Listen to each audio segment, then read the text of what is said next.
It's a very simple story about Masanori Mimoto is our main character of sorts. He is a former assassin, former being the key word because he was killed and he's trying to figure out who done it, right? Yeah. But he possesses Akari Takaishi.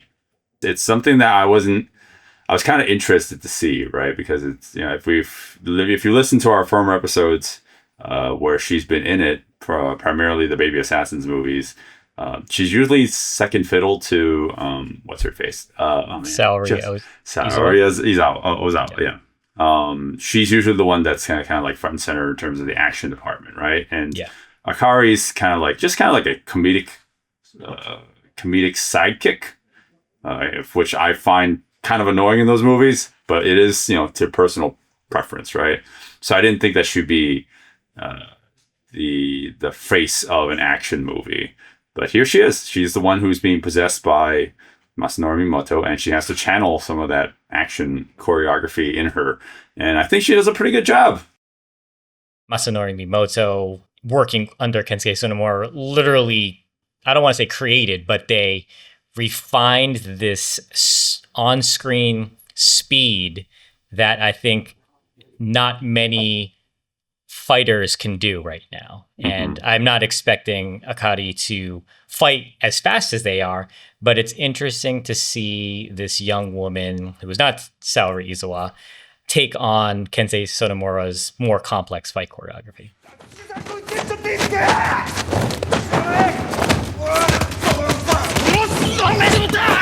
The story of Ghost Killer, I appreciated the beginning of it because I think it's a very unique premise. I like the idea that this hitman possesses a young girl. Out of all the people he could have possessed, like he even says it at one point in the movie, oh, I wish I possessed a soldier. Mm-hmm. Because him possessing a young girl means that whenever he takes control of her body, he has to be cognizant of he's using a body that is not built for fighting.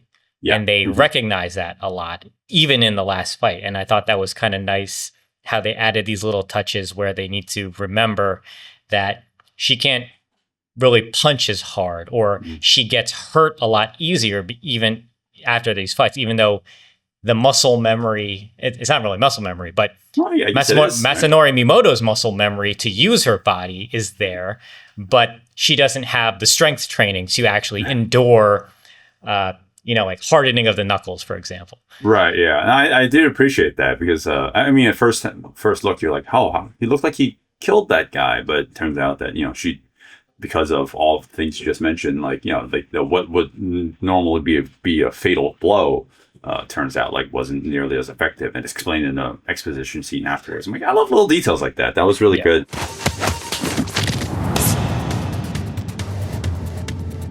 I'd say the one good thing about this film is that it does have more sprinklings of action throughout, right? I already mentioned how Akari does a really good job.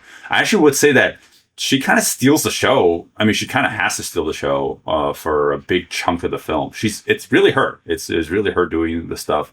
Not really long bits of choreography, but Masanori, I'd say they share equal time, if not for the final fight scene, right? The final fight scene is just that's just it's just two professionals going at it one another, right? Yeah. Well, I love this premise too because it's just an excuse to get Masanori Mimoto on screen again. And even though he's possessing her body, what they do through the medium of film is make the viewer understand he's possessed her, but now it's okay for us to watch him on screen because we understand that he's in her body. So It's not like it's Akari doing the complicated choreography because it's not her at the end.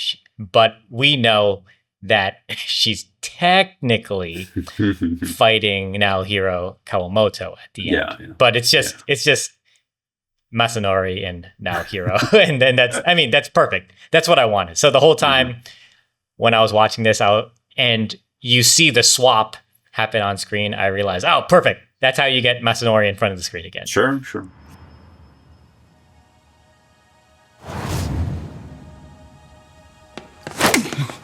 But then this one, it's like, man, our hero is not looking so hot. And how does he get out of it?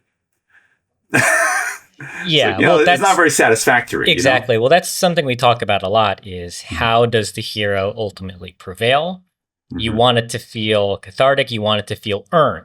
I think that's the big thing because the story of the fight is at one point, Naohiro Kawamoto critically injures Masanori with a knee to the ribs. And I love the storytelling in this moment because Masanori reacts to that pain and he starts trying to guard against it. And then you see now Hiro just look at it. And from that point on, the choreography is him just going for those ribs. And they design the choreography around that. It's at this point in the fight where both men are very winded. So you can see now Hiro's fight choreography is sloppier. It's less precise. And he's just going for these big moves to try and hurt the ribs. And so you would think, okay, how's Masanori going to get out of this? Like, how is he going to think through it? How is he going to prevail? And he doesn't. Big shrug. He doesn't really do that, and we can't really say because of spoilers. But the thing is, you want him to succeed in this satisfying way, and he doesn't. Yeah, and I really I need to emphasize that he doesn't. And then on top of that is the classic Sonomura ending. It's like, why? It does not help.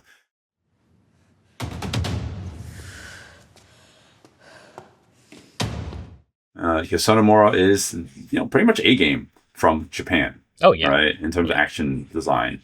So I mean, one of A game, right?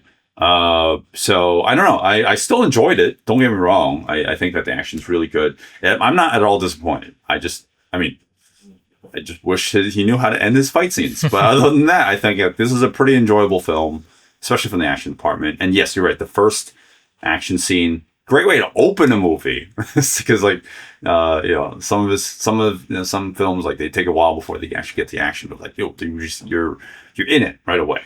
And I thought that was a really good opening. And I felt like throughout the whole film, even though as simple as the story can be, until they suddenly decide to throw a whole shit ton of exposition at you, it's pretty well paced, I think. I thought the movie's real easy to sit through. So I don't know. I don't have much else negative to add. I already kind of said my nitpicks, but I actually do just generally recommend the movie. I mean, you kind of have to, right? Sonomura is always, even at his worst, I think he still turns out pretty good stuff. Yeah, if you want to see some of the most complex, fast, and intricately designed fight choreography just in general over the world right now, and then especially narrowing it down to Japan, it's Kesuke Sonomura's fight scenes. The fact that he was able to get Masanori Mimoto and Naohiro Kawamoto back together to almost try to finish what they started with Hydra and do a little more. You can see all the many flourishes that Keisuke Sonomura adds to his fight scenes. He does it here. He does it all here.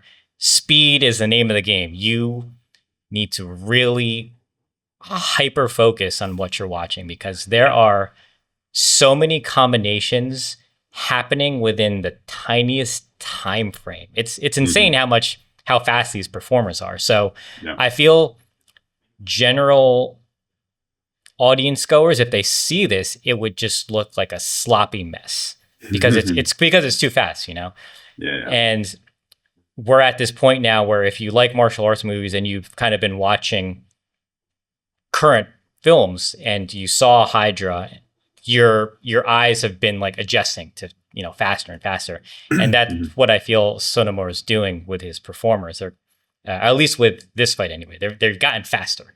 It feels like, and so there's a lot on screen to take in. And so if you appreciate complex fight choreography, this is the movie for you.